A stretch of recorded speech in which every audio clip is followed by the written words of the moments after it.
Hello, I'm Jeremy at the Review Board, and this is the Developer's Assessment Report, a short introduction for federal and territorial governments, in cases where they are not the developer of the project.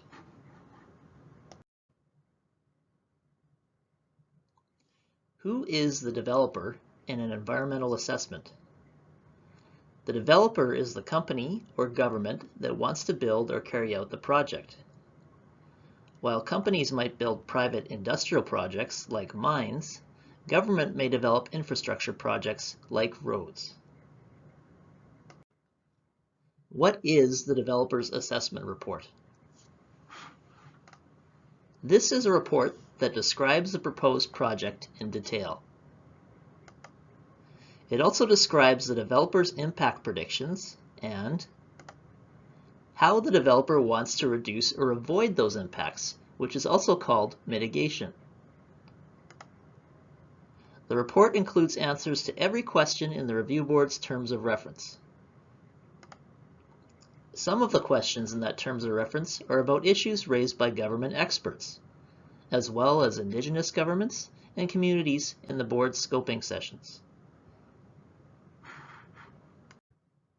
When the Review Board gets the Developer's Assessment Report, it will do an adequacy review. When doing this, the board will check carefully to see if each question from the terms of reference has been answered well enough to move on with the assessment process.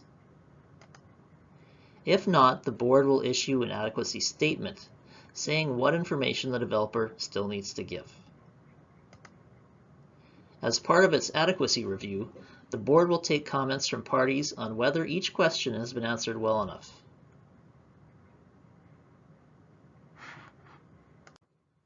When governments get the Developer's Assessment Report, they need to review it carefully.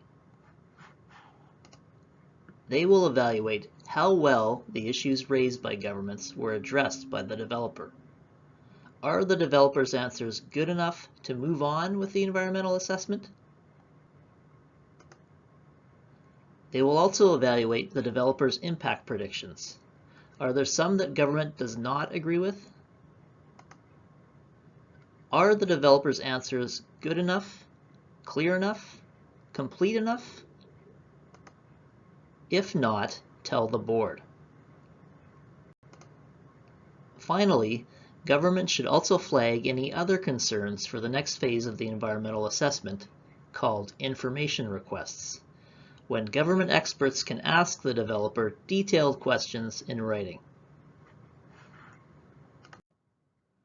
The most important thing government can do when it gets the Developer's Assessment Report is review it to help the board and parties get the right information to better predict the impacts that matter. Thank you.